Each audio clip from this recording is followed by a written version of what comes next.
하이트진로의 본사 직원들이 조직적으로 처음처럼 제품을 비방한 것으로 드러났습니다. 관련 임직원들은 형사처벌을 받았고 지금은 롯데주류와 100억 원대 소송까지 걸려있는 상황이라고 하는데요. 주류업계에서 1위를 선점하기 위한 마케팅 경쟁이 비방 광고로까지 번진 것입니다. 이와 관련된 자세한 내용을 보도국의 한지희 기자와 함께 들어보겠습니다. 안녕하세요. 네, 안녕하세요. 네, 하이트진로가 도대체 어떻게 경쟁 상품을 비방했길래 이렇게 과징금에 소송까지 간 건가요? 이번 어떤 사건인가요? 네, 하이트진로가 경쟁사를 비방하다가 공개적으로 망신을 당하고 있는데요. 사건의 발단은 지난 2012년 3월로 거슬러 올라갑니다.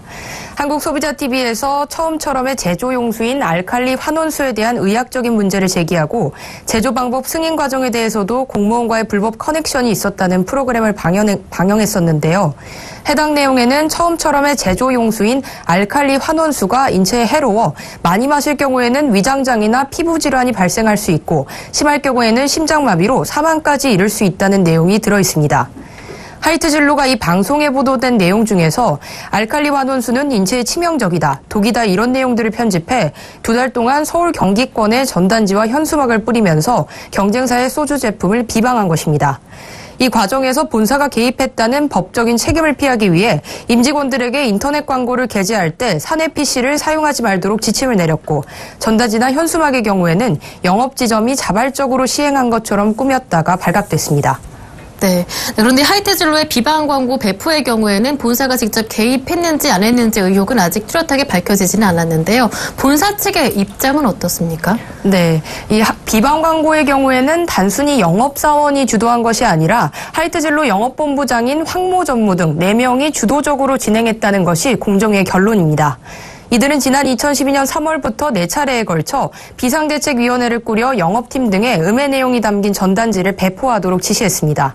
특히 식약처 등 관계기관이 알칼리 환원수가 먹는 물 규정에 맞다는 처분을 내렸고 제조 방법에도 문제가 없다는 걸 확인했으면서도 이 예산 6천여만 원을 들여 영업활동을 진행한 것이죠.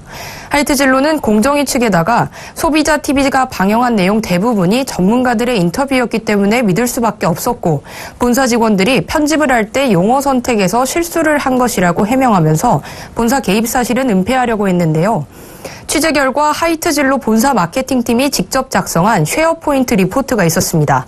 이 문건의 제목은 처음처럼 보도 관련 추가 대응 방안이라는 지침서였고 본사 영업팀, 법무팀, 마케팅팀이 연관돼 있었습니다. 해당 리포트 안에는 직원들이 웹페이지 링크로 비방 내용을 충분히 전파할 수 있다. 바이럴 마케팅 차원에서는 문제될 것이 없다는 등의 내용이 적혀져 있었습니다. 이에 대해 서명석 하이트진로 홍보팀장은 영업 직원들이 독단적으로 소비자TV의 비방 보도를 광고로 활용하지 않았고 회사 소속원으로서 회사 전체와 연관된 일로 볼 수 있다고 이 사실상 본사 차원의 비방을 시인했습니다.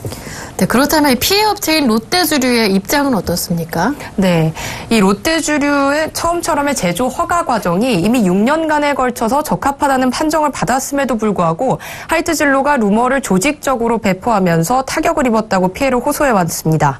비방으로 인해 생긴 매출 손실액과 훼손된 이미지를 만회하기 위해 판촉비 등을 투자한 것을 계산하면 피해액이 1,000억 원이 넘는다고 합니다. 롯데주류는 하이트진로가 처음처럼을 음해해 자사 시장 점유율이 1에서 2%가량 감소했다며 소주 점유율 1%를 100억 원으로 환산해 지난 2013년 하이트진로를 상대로 서울중앙지방법원에 100억 원 손해배상 소송을 청구한 상태입니다. 최종 소송 결과는 올해 9월에서 10월 정도에 판가름 날 것으로 보인다고 롯데주류 측은 보고 있습니다. 네, 지금 롯데주류와 그리고 하이트진로 간의 100억 원대 소송이 진행 중인데요. 그에 앞서서 이 하이트진로 관련자들과 소비자TV PD 등이 유죄 확정 판결을 받았다고요? 네, 이 당시 영업본부장이었던 황모 전무와 장모 상무는 영업훼손 및 업무 방해 혐의가 인정돼 2심에서 벌금 1,500만 원을 선고받았고요. 하이트진로 영업지원팀장 신모 씨와 마케팅팀장 김모 씨는 벌금 1,000만 원, 소비자TV 제작 PD였던 김모 씨는 징역 1년에 집행유예 2년을 선고받았습니다. 이들은 같은 해 8월 전원 항소했지만 지난해 11월 항소가 기각됐습니다. 이 같은 형사처벌 판결로 하이트진로 관련자들의 유죄가 확정됐고 여기에다 공정위 제재까지 받아 하이트진로와 롯데주류와의 민사소송에서 하이트진로의 패색이 짙어질 것으로 보입니다. 네, 그런데 하이트진로가 이처럼 비방 광고까지 일삼은 이유가 무엇인가요? 네, 지난 2006년 롯데주류 비지, 현재 롯데칠성음료죠. 처음처럼을 출시한 뒤 불과 4개월 만에 시장 점유율이 4.5%에서 9.5%까지 급성장했습니다.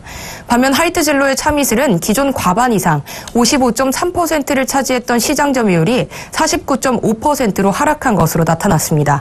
수수에 몰리자 하이트진로가 해서는 안 되는 불법 행위 유혹에 빠진 것입니다. 네, 말씀 잘 들었습니다. 지금까지 보도국의 한지 기자와 함께했습니다. 고맙습니다. 고맙습니다.